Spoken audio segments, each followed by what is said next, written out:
Assalamualaikum warahmatullahi wabarakatuh. Marilah kita panjatkan puji syukur atas kehadirat Allah Subhanahu wa Ta'ala. Karena karunia-Nya saya bisa melakukan sidang secara daring. Yang saya hormati Kepala Sekolah Bapak Prawanto Hariwibowo MPD selaku Kepala Sekolah. Yang saya hormati Wakabidang Kurikulum Bapak Cepi SPD. Yang saya hormati Wakabidang Hubungan Industri sekaligus pembimbing saya Ibu Novi Herianti SPD. Yang saya hormati Bapak Fajar Aridwan selaku Kepala Jurusan Sistem Informatika Jaringan dan Aplikasi. Dan di sini saya PKL dengan PT Adira Dinamika Multifins Tbk. Yang pertama, apa sih sejarah Adira? Perusahaan PT Adira Dinamika atau lebih dikenal sebagai Adira Fins didirikan pada tahun 1990, mulai beroperasi pada tahun 1991. Sejak awal pendiriannya, Adira berkomitmen menjadi perusahaan pembiayaan terbaik dan termuka di Indonesia, melayani pembiayaan berbagai merek kendaraan baik sepeda motor maupun mobil, baru maupun bekas. Dalam upaya memperluas bisnisnya pada tahun 2003, Adira melakukan penawaran umum perdana di mana Bank Danamon menjadi pemegang saham mayoritas dengan kepemilikan sebesar 75%. Bank Danamon kemudian memperbesar kepemilikannya hingga 95% pada tahun 2009 melalui akuisisi tambahan. Dengan demikian Adira menjadi bagian dari termasuk Holdings, sebuah perusahaan investasi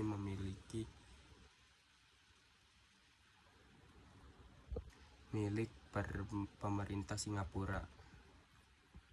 Pada tahun 2004, dalam rangka penawaran umum saham, anggaran dasar perusahaan mengalami perubahan yang dituangkan dalam Akta Penyataan Keputusan Seluruh Pemegang Saham nomor 13 yang dibuat di hadapan ini telah disetujui dan dilaporkan sesuai dengan peraturan perundang-undangan yang berlaku pada tanggal 31 Maret 2004.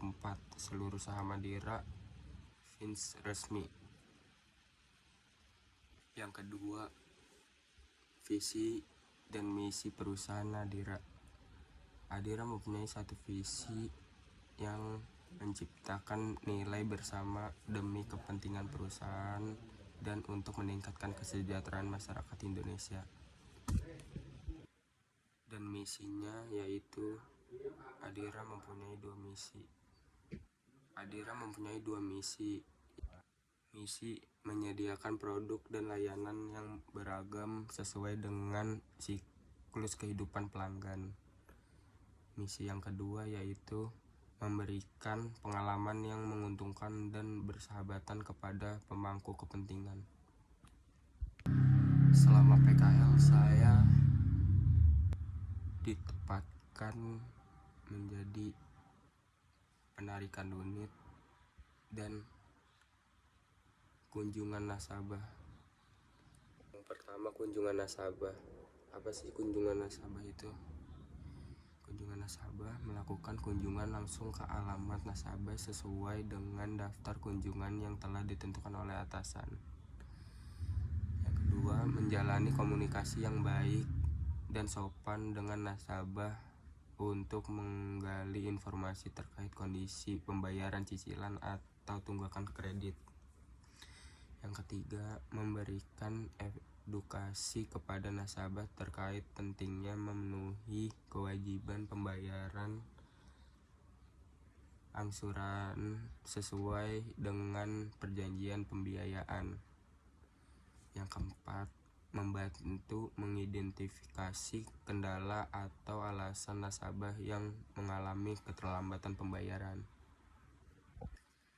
Yang kelima, memberikan solusi pembayaran seperti penjadwalan ulang pembayaran atau pembayaran sebagai sesuai kebijakan perusahaan. Yang keenam, membuat laporan hasil kunjungan harian yang berisi nama nasabah, alamat, status pertemuan, bertemu atau tidak bertemu, hasil pembicaraan, dan tindakan lanjut yang diperlukan. Lagi, sosialisasi hasil kunjungan nasabah. Yang pertama, melaporkan hasil kunjungan nasabah secara lisan dan briefing pagi atau sore kepada atasan atau tim koleksion. Yang kedua, membuat data kunjungan dalam bentuk laporan tertulis untuk dianalisis lebih lanjut oleh pihak manajemen. Yang ketiga, memberikan rekomendasi tindakan lanjutan untuk nasabah tertentu seperti pengiriman surat peringatan program atau penarikan unit. Yang keempat, berdiskusi dengan tim mengenai strategi pendekatan yang lebih efektif berdasarkan karakteristik masing-masing nasabah. Yang kelima, memberikan informasi perkembangan terbaru dari nasabah termasuk perusahaan, alamat, kontak, atau kondisi ekonomi yang mempengaruhi kemampuan pembayarannya. Lanjut lagi, penarikan unit. Yang pertama itu menindaklanjuti nasabah yang telah gagal memenuhi kewajiban pembayaran setelah diberikan peringatan dan kesempatan. Melakukan persiapan administrasi sebelum eksekusi penarikan unit, termasuk membawa dokumen resmi seperti surat tugas penarikan dan surat kuasa. Yang ketiga, berkoordinasi dengan tim lapangan atau pihak ketiga dalam proses penarikan unit kendaraan. Yang keempat, melaksanakan penarikan unit kendaraan dengan tetap menjaga pendekatan persuasif dan menghindari tindakan kekerasan atau intimidasi. Yang kelima, memastikan bahwa unit kendaraan yang ditarik dalam kondisi baik dan sesuai data kendaraan yang tercatat di perusahaan. Yang keenam, membuat berita acara serah terima unit BASTU yang ditandatangani oleh nasabah jika memungkinkan dan saksi. Mengamankan unit ke pol perusahaan dan melakukan serah terima unit ke bagian administrasi inventory untuk proses selanjutnya. Membuat laporan akhir penarikan unit yang memuat kronologi kondisi unit dan dokumentasi foto sebagai bukti pendukung. Pembahasan masalah nasabah. Permasalahan dalam melaksanakan kunjungan nasabah. Selama pelaksanaan kunjungan nasabah terdapat beberapa permasalahan yang dihadapi, antara lain. Yang pertama, sulitnya menemui nasabah secara langsung. Tidak semua nasabah dapat ditemui di alamat yang terdaftar karena berbagai alasan seperti nasabah pindah ke alamat, tidak berada di tempat, atau menghindari pertemuan karena alasan keterlambatan pembayaran. Yang kedua, nasabah kurang kooperatif. Beberapa nasabah menunjukkan sikap kurang kooperatif seperti menolak berbicara, marah, atau bahkan tidak mau membuka pintu. Hal ini menyulitkan dalam menggali informasi dan memberikan edukasi terkait kewajiban pembayaran. Kendala geografis dan cuaca. Alamat nasabah yang sulit dijangkau atau kondisi cuaca buruk, hujan lebat, atau banjir menghambat kelancaran kegiatan kunjungan harian sehingga target kunjungan harian tidak terlalu tercapai. Selanjutnya, data nasabah tidak akurat. Ditemui juga kendala berupa data nasabah yang sudah tidak valid seperti nomor telepon yang tidak aktif atau alamat yang sudah berubah tanpa pemberitahuan kepada pihak perusahaan.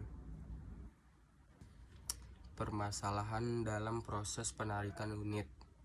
Dalam kegiatan unit, tantangan dan permasalahan yang dihadapi cukup kompleks seperti penolakan dari nasabah. Banyak yang menolak secara langsung saat unitnya akan ditarik, baik dengan alasan emosional maupun alasan hukum.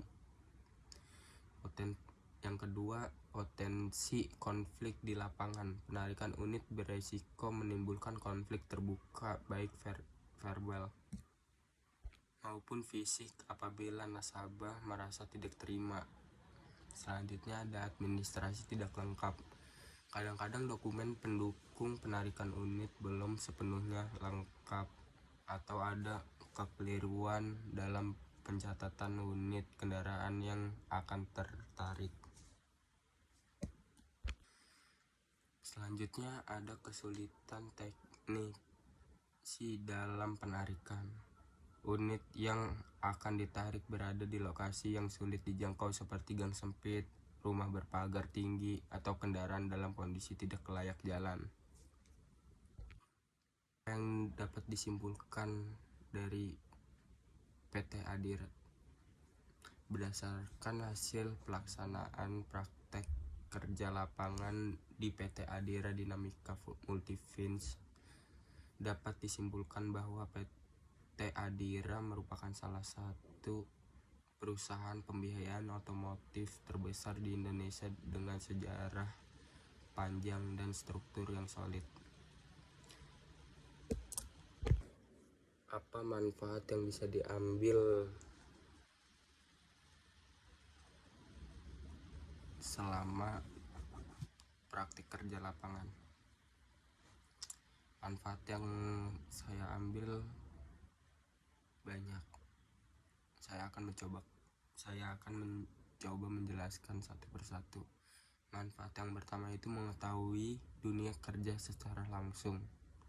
Yang kedua, memantapkan hasil belajar dan keterampilan. Yang ketiga, mengasah keterampilan yang dimiliki. Yang keempat, memperluas jaringan pergaulan dan karyawan berpengalaman. Yang kelima, mempersiapkan diri untuk terjun ke dunia kerja. Keenam, meningkatkan kompetensi keahlian yang telah diperoleh di sekolah. Mendapatkan lebih banyak pengalaman baru yang sangat bermanfaat. Cukup sekian penjelasan sidang dari saya, kurang lebihnya mohon maaf. Saya tutup dengan membaca. Wassalamualaikum warahmatullahi wabarakatuh.